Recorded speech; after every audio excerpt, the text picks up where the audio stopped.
नमस्तेस्तु महामाये श्रीपीठे सुरपूजिते शङ्खचक्रगदाहस्ते महालक्ष्मी नमोस्तुते। नमस्तेस्तु गरुडारूढे कोलासुरभयङ्करि सर्वपापहरे देवी महालक्ष्मी नमोस्तुते। सर्वज्ञे सर्ववरदे सर्वदुष्टभयङ्करी सर्वदुःखहरे देवी महालक्ष्मी नमोस्तुते।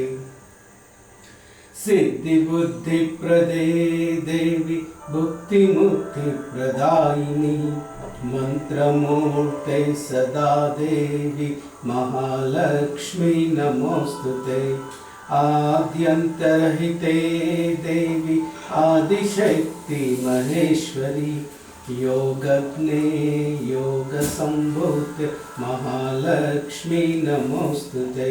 स्थूलसूक्ष्मे महारौद्रे महाशक्ति महोदरे महापापहरे देवी महालक्ष्मी नमोस्तुते।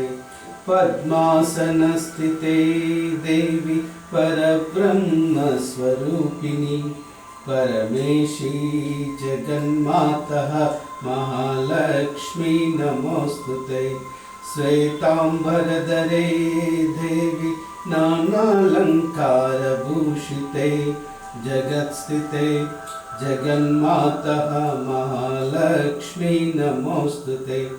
महालक्ष्म्यष्टकं स्तोत्रं यः पठेत् भक्तिमान् नरः सर्वसिद्धिममाप्नोति राज्यं प्राप्नोति सर्वदा।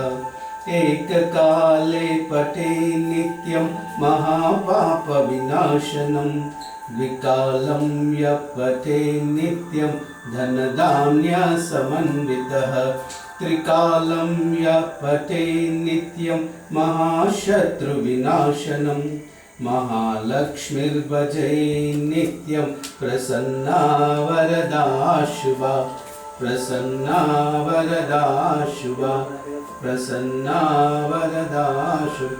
ओम श्रीं ह्रीं श्रीं कमले कमलालये प्रसीद प्रसीद। श्रीं ह्रीं श्रीं ओम श्री महालक्ष्मी देव्यै नमः।